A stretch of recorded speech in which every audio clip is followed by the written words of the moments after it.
भगवान शंकर की विधिवत पूजन आराधना की। तब प्रसन्न होकर पार्वती जी ने योनि के रूप में उस पर ज्योतिर्लिंग स्थापित किया गया, जो शिव में विश्व में शांति हुई।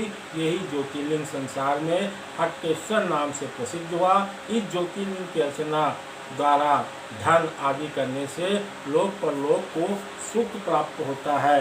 अतः आज आपको इस शिव पुराण में आपको पशुनाथ जी का आपको व्रत कैसे करना है, पशुनाथ महाराज की आपको कैसे पूजा करना है, आपकी सारी मनोकामनाएं पशुनाथ महाराज कैसे पूरा करेंगे। आप एक नियम, एक सिद्धांत और एक विचार बनाकर अपने परम लक्ष्य को प्राप्त कर सकते हो। आप अपने शरीर पर उस भोलेनाथ की निस्वार्थ भाव से शक्ति को जागरण करके अपने ग्रस्त आश्रम में सुख शांति प्राप्त कर सकते हैं। कामनाएं, अगर हमेशा कामनाएं को आप करते रहेंगे, हमेशा कामनाओं से आप व्रत पूजन करते रहेंगे, तो एक दिन आप में घमंड अहंकार आ जाएगा। और जब आप में घमंड अहंकार हो जाएगा तो माया में आप इतने ग्रसित हो जाएंगे कि पूजन पाठ दान पुण्य सब भूल जाएंगे और फिर पतन की ओर आकर मार्ग में गिर जाएंगे।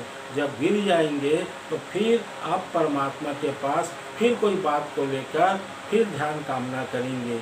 उस समय परमात्मा आपसे बात करेगा और आप परमात्मा से बात करोगे।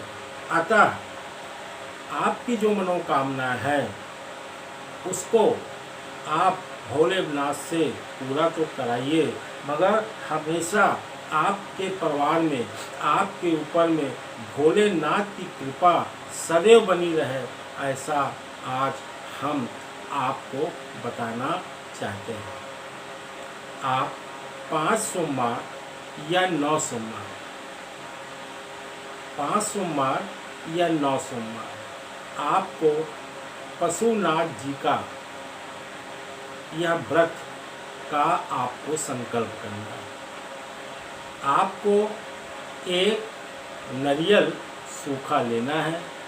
उस नारियल पर पीला चावल, सुपारी, जनेऊ एवं लाल कपड़ा या सफ़ेद कपड़ा रुमाल के समान आपको रखना है और ब्रह्म मुहूर्त में उठ के स्नान ध्यान करके भगवान शंकर का विधिवत आपको पूजन करना है। अगर आप घर में पूजन कर रहे हैं या देवालय में जा रहे हैं, अगर भगवान शंकर में फल फूल बेलपत्री चढ़ा हो तो वहाँ के जो पंडित जी हैं उनसे पूछ के आप भगवान शिव के सब सामग्री उतारिए। फिर आप दूध से भोलेनाथ का अभिषेक करिए। उसके बाद आप पीला या सफ़ेद चंदन से भोलेनाथ के लिंग पर ओम या स्वास्तिक या टीका लगाइए। टीका लगाने के बाद आप भोलेनाथ को चावल, बेलपत्री, फूल अर्पण करें। उसके बाद जनेऊ धारण कराएं। जनेऊ धारण करने के बाद आप विधिवत भगवान शंकर का आरती करें। आरती करने के बाद आप 5 प्रकार का नैवेद्य रखें और नैवेद्य रखने के बाद आप भोलेनाथ में अर्पण करिए और उस प्रसाद को आप रखिए और उस देवालय में गरीबों को बांट दीजिए। और जो आपने उस सफ़ेद कपड़े पर बांध के रखा है उसको बैठकर कुछ हाथ में पैसा करके पशुनाथ जी का ध्यान करके संकल्प करिए कि हे प्रभु, मेरी बच्ची का विवाह नहीं हो रहा है, मैं आपके शरण में आई हूँ। 5-7 यह आपकी व्रत का मैं संकल्प ले रही हूँ, या मेरा बच्चे को नौकरी नहीं मिल रहा है, या कोई मेरे घर में अनावश्यक आसान करने में लगा हुआ है, मेरे घर में नाना प्रकार की ग्रह बाधाओं का तांडव चल रहा है, मेरे बहुत से पैसे लोग ले लिए हैं और दे नहीं रहे हैं, मैं बहुत कष्ट में हूँ, मुझे लोग मुकदमे में अनावश्यक फालतू फंसा दिए हैं, मैं जिस ज़मीन का लेन देन किया हूँ, बयाना दिया हूँ, उसकी रजिस्ट्री करने के लिए बोलता हूँ, वो व्यक्ति मुझे रोज़ घुमाता है। मैं बहुत दिनों से नौकरी कर रहा हूँ और मेरा प्रमोशन नहीं हो रहा है। मैं अपने अधिकारी को बहुत अच्छा काम करता हूँ, उसके बाद भी वो फलाना नाम का अधिकारी मेरे प्रति अच्छी भावना नहीं रखता है। इस प्रकार संकल्प करके जो आपको बताया हूँ उसको लाके अपने घर में रख दीजिए, और जब भी जो थाली में आप चीज़ लाए हैं, कुछ बचा चीज़ होगा, उसको ज़रूर अपने आप घर में ले आइए। लाने के बाद दिवाले पास है तो वहाँ जाके आप घी का दीपक जलाइए या घर में जलाइए। इस दिन आपको पूरा समय आपका ध्यान पशुनाथ के चरणों पर हो, स्वर में, भाव में शिव का ध्यान चलता रहे। इस दिन शिव कथा या अपने घर पर भगवान शंकर का विवाह जो कथा है उसको आप पारायण करिए। 5 सोमवार अगर आप ऐसा करते हैं तो मैं जितनी चीज़ के बारे में आपको आज समस्या बताया हूँ 100% ये शिव पुराण के भोलेनाथ आपकी समस्या को पूरी करेंगे। उद्यापन में आपको जब ये काम पूरा हो जाएगा,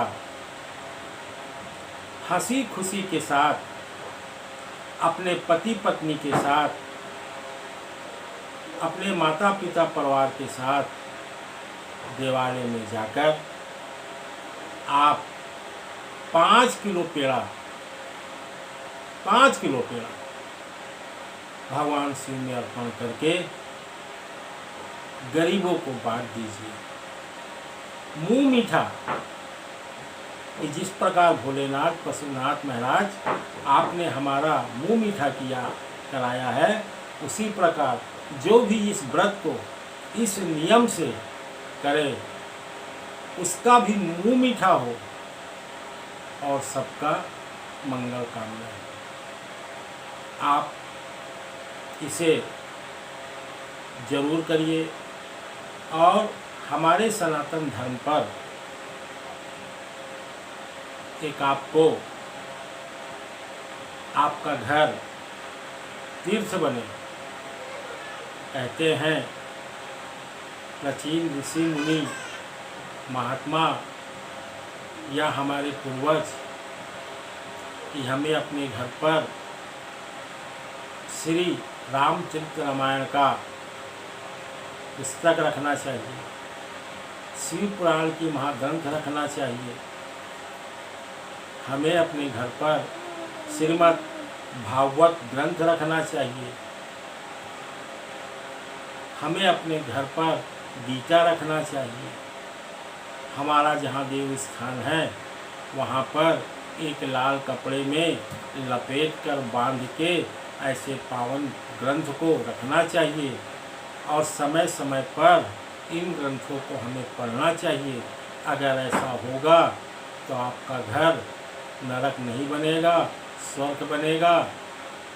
किसी भी प्रकार की नकारात्मक चीज कुदृष्टि आपके घर में प्रवेश नहीं करेगी।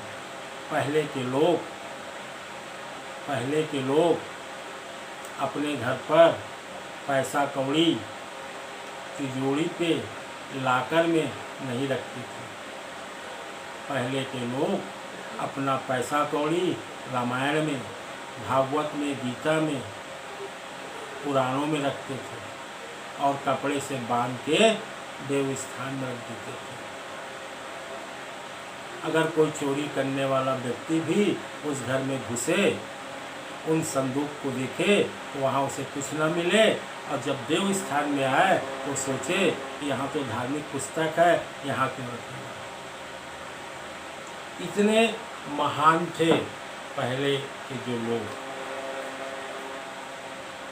और इन महानता में हमको अपनी पुरानी जो संस्कृति है, जो विचार है, उसको जब तक आज हम अपने जीवन में नहीं लाएंगे तब तक हमारा जो संकल्प है पूरा नहीं होगा। ओम नमः शिवाय।